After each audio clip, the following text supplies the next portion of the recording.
Hello. Good morning aspiring officers. நீங்கள் கேட்டுட்ருக்கிறது score கிளவரின் இங்கிலீஷ் எடிட்டோரியல் அனாலிசிஸ் பாட்காஸ்ட். நான் உங்கள் மலர். ஒவ்வொரு நாளும் த ஹிந்து எடிட்டோரியல்ஸை நம்ம லைன் பை லைன் இங்கிலீஷில் படித்து நம்ம டேங்கிலீஷில் அதோட அர்த்தத்தை ஃபன்னாக கற்றுக்க போகிறோம். இன்னைக்கு, அதாவது October 21, 2025க்கான எடிட்டோரியல்ஸை அலசி ஆராயலாமா?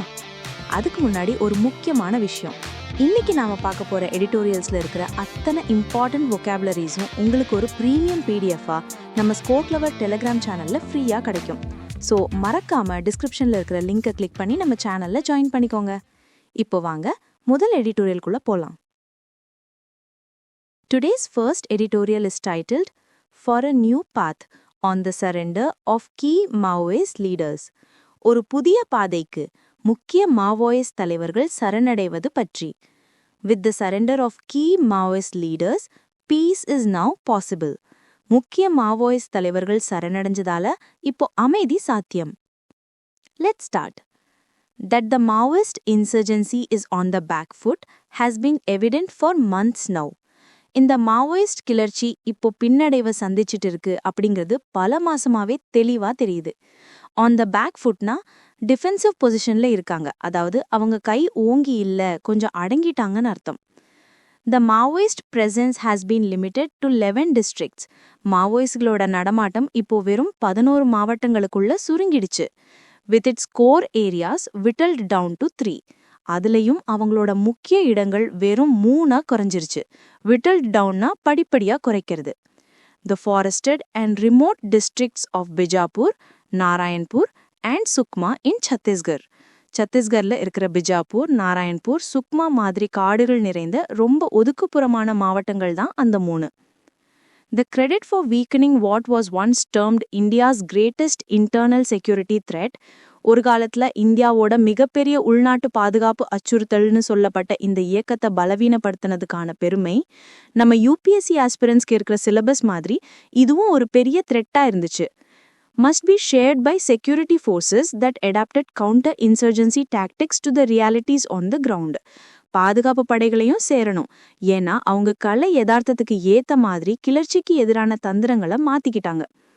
And district administrations and successive governments since the mid-2000s which accelerated developmental work. அதே மாதிரி 2000களின் நடுப்பகுதியில் இருந்து வந்த மாவட்ட நிர்வாகங்கள் மற்றும் அடுத்தடுத்த வந்த அரசாங்கங்களையும் இந்த கிரெடிட் சேரணும், ஏன்னா அவங்க வளர்ச்சி பணிகளை வேகப்படுத்தினாங்க. Team work makes the dream ஒர்க்னு சொல்ற மாதிரி. The defeat of the Maoists in hitherto impoverished tribal regions of central India followed a similar retreat from United Andhra Pradesh. மத்திய இந்தியாவோட இதுநாள் வரைக்கும் வறுமையில இருந்த பழங்குடி பகுதிகளில் மாவோயிஸ்டுகள் தோற்கடிக்கப்பட்டது இதுக்கு முன்னாடி ஒன்றுபட்ட ஆந்திர பிரதேசத்துல இருந்து அவங்க பின்வாங்கினத மாதிரியே இருக்கு. which saw the same strategy. அங்கேயும் இதே மாதிரியான ஒரு ஸ்ட்ராட்டஜி தான் பயன்படுத்தப்பட்டுச்சு. This made it near impossible for the insurgents to build alternative governance structures. இதனால இந்த கிளர்ச்சியாளர்களுக்கு மாற்று அரசாங்க அமைப்புகளை உருவாக்குறது கிட்டத்தட்ட முடியாத காரியமா ஆயிடுச்சு. Eventually encircling cities, a plan followed by the Chinese Communist Party a century ago to defeat the nationalists. கடைசியா நகரங்களை சுற்றி வளைக்கிறது. இந்த திட்டம் தான் ஒரு நூற்றாண்டுக்கு முன்னாடி சீன கம்யூனிஸ்ட் கட்சி தேசியவாதிகளை தோற்கடிக்க பயன்படுத்துச்சு. ஹிஸ்டரி ரிப்பீட்ஸ் இட் செல்ஃப், ஆனா இங்க கொஞ்சம் உல்டாவா நடந்திருக்கு. The Maoists aimed to form base areas in remote districts of central and north central India. மாவோயிஸ்ட்களோட நோக்கம் மத்திய மற்றும் வட மத்திய இந்தியாவோட தொலைதூர மாவட்டங்கள்ல தங்களோட தளங்களை அமைக்கிறது. In Jharkhand, Chhattisgarh, eastern Maharashtra, western Odisha and northern Andhra Pradesh. அதாவது ஜார்க்கண்ட், சத்தீஸ்கர், ஈஸ்டர்ன் மகாராஷ்டிரா, வெஸ்டர்ன் ஒடிசா மற்றும் வடக்கு ஆந்திர பிரதேஷ் போன்ற பகுதிகளில் they expected support from tribals. அவங்க பழங்குடி மக்கள் கிட்ட இருந்து ஆதரவை எதிர்பார்த்தாங்க. Many nursing disaffection due to the absence of the state and its developmental arms. ஏன்னா அந்த மக்கள்ல பலரும் அரசாங்கமும் அதோட வளர்ச்சி திட்டங்களும் அவங்க பகுதிக்கு வராததால ஒரு அதிருப்தியில இருந்தாங்க. While areas such as Abujmad in South Chhattisgarh, Gadchiroli in Maharashtra, and parts of Odisha initially provided conditions for the Maoists to establish alternative institutions, தென் சத்தீஸ்கர்ல இருக்கிற அபுஜ்மாட், மகாராஷ்டிரால இருக்கிற கட்சிரோலி, அப்புறம் ஒடிசாவோட சில பகுதிகள் ஆரம்பத்துல மாவோயிஸ்டுகள் மாற்று நிறுவனங்களை நிறுவறதுக்கு சாதகமான சூழலை கொடுத்தாலும் over time tribal unrest grew. காலப்போக்கில் பழங்குடியினருக்குள்ளேயே ஒரு அமைதியின்மை வளர ஆரம்பிச்சது. with resentment over being used as pawns in militarist battles against the Indian state. இந்திய அரசுக்கு எதிரான ராணுவ போர்கள்ல தங்களை வெறும் காய்களா பயன்படுத்துறாங்கன்னு ஒரு கோபம் அவங்களுக்குள்ள வந்துச்சு. This was partly because the Maoists privileged armed struggle over the economic upliftment of tribals. இதுக்கு ஒரு காரணம் மாவோயிஸ்டுகள் பழங்குடி மக்களோட பொருளாதார முன்னேற்றத்தை விட ஆயுத போராட்டத்துக்கு அதிக முக்கியத்துவம் கொடுத்தது. The Maoists gained strength in the late 2000s when Salwa Judum campaign resulted in massive displacement and brutal internecine battles. 2000களின் பிற்பகுதியில salwar ஜுடம் அப்படிங்கிற ஒரு பிரச்சாரம் நடந்தது. அதனால பெரிய அளவுல மக்கள் இடம்பெயர்ந்தாங்க. அப்புறம் அவங்களுக்குள்ளேயே கொடூரமான சண்டைகள் நடந்துச்சு. அப்போதான் மாவோயிஸ்டுகளுக்கு பலம் கிடைச்சது. ஏன்னா அந்த அதிருப்தியில இருந்த இளைஞர்கள் அவங்க இயக்கத்துல சேர்ந்தாங்க. However, the Supreme Court's ban on the campaign and the professionalization of anti-insurgency forces weakened the militant insurgency. ஆனாலும் உச்சநீதிமன்றம் அந்த சல்வாஜுடும் பிரச்சாரத்துக்கு தடை விதிச்சதும் கிளர்ச்சிக்கு எதிரான படைகள் இன்னும் ப்ரொஃபஷனலா ஆனதும் இந்த தீவிரவாத கிளர்ச்சியை பலவீனப்படுத்திருச்சு. Simultaneously, tribal people saw more benefits from a proactive state. அதே நேரத்துல பழங்குடி மக்கள் சுறுசுறுப்பர் செயல்படுற அரசாங்கத்துக்கிட்ட இருந்து நிறைய நன்மைகளை பார்க்க ஆரம்பிச்சாங்க.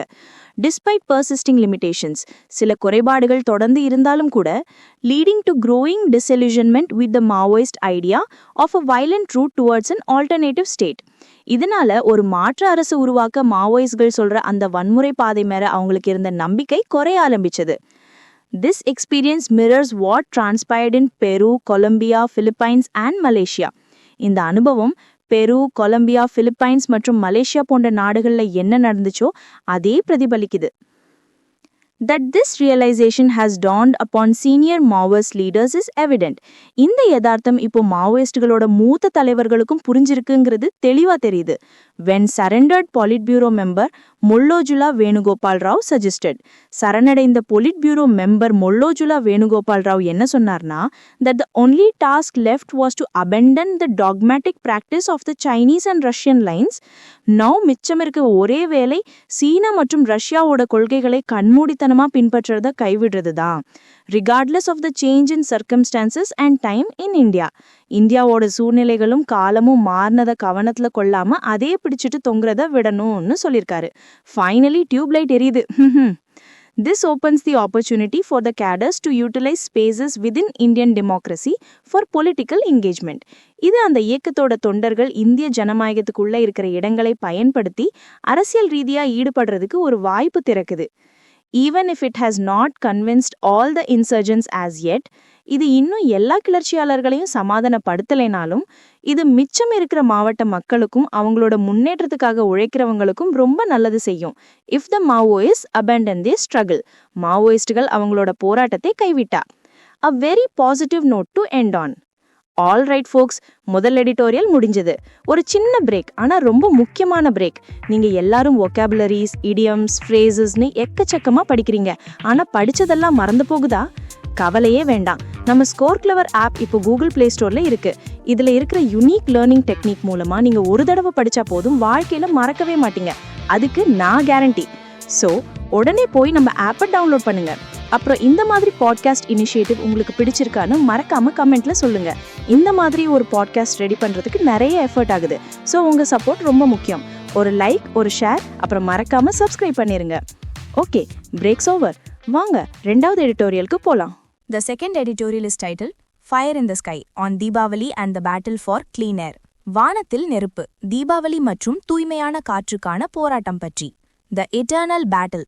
Green crackers are a compromise between joyful festivities and public health. பசுமை பட்டாசுகள்ங்கிறது மகிழ்ச்சியான பண்டிகைக்கும் பொது சுகாதாரத்துக்கும் இடையிலான ஒரு சமரசம். நம்ம லைஃப் மாதிரி தான், எல்லாத்துலயும் ஒரு compromise. Let's dive in. This Deepavali, firecrackers are being burst under legal sanction in Delhi. இந்த தீபாவளிக்கு டெல்லியில சட்டப்பூர்வ அனுமதியோட பட்டாசுகள் வெடிக்கப்படுது. அடேங்கப்பா, ஃபைனலி ஒரு வழியா லீகல் ஆக்கிட்டாங்க போல. The Supreme Court in an order this week modified a ban it had sanctioned since 2018. உச்சநீதிமன்றம் இந்த வாரம் ஒரு உத்தரவுல 2018 அவங்க விதிச்சிருந்த தடைய மாத்தி அமைச்சிருக்கு. allowing the use of green crackers during the festival.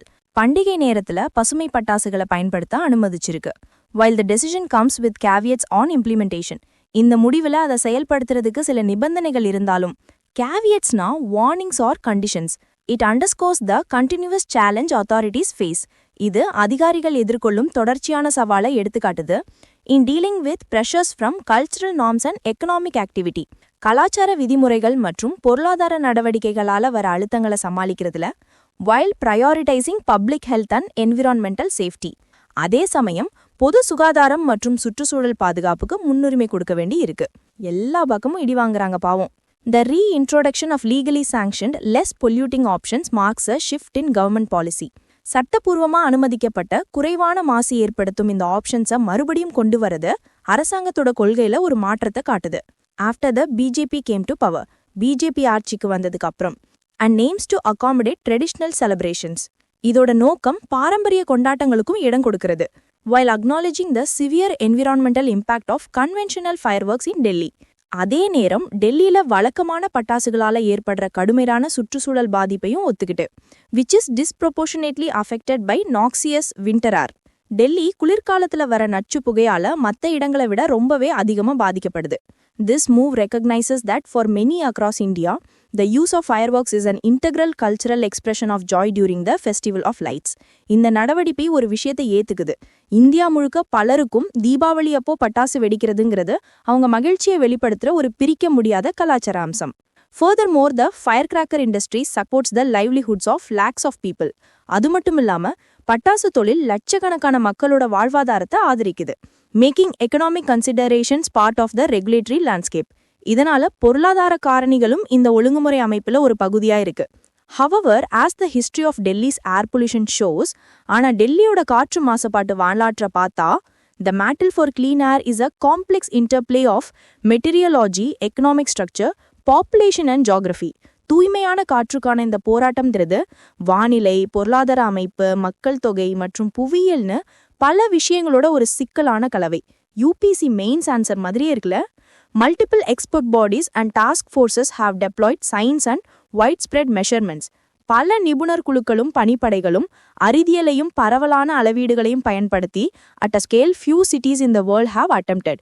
உலகத்துல சில நகரங்கள் மட்டுமே முயற்சி செஞ்ச அளவுல to conclude that air quality is impacted by diverse sources. ஒரு முடிவுக்கு வந்திருக்காங்க. அதாவது காற்று தரம் பலதரப்பட்ட மூலங்களால பாதிக்கப்படுது. Transport industry, agriculture waste burning, biomass burning, construction and road dust in different periods. வானிலை, economic structure, population and geography-னு பல விஷயங்களோட ஒரு சிக்கலான கலவை. Evidence also suggests that intervals of extended rains often have the largest effect on improving average air quality levels. தொடர்ச்சியா நீடிச்ச குளிர்கால இடைவேளைகள் தான் சராசரி காற்று தரத்தை மேம்படுத்துறதுல மிகப்பெரிய தாக்கத்தை ஏற்படுத்துதுன்னு ஆதாரங்கள் சொல்லுது. While the contribution of firecrackers to the annual pollution problem may be temporary, வருடாந்திர மாசு பிரச்சனைக்கு பட்டாசுகளோட பங்களிப்பு தற்காலிகமா தான் இருக்கலாம்.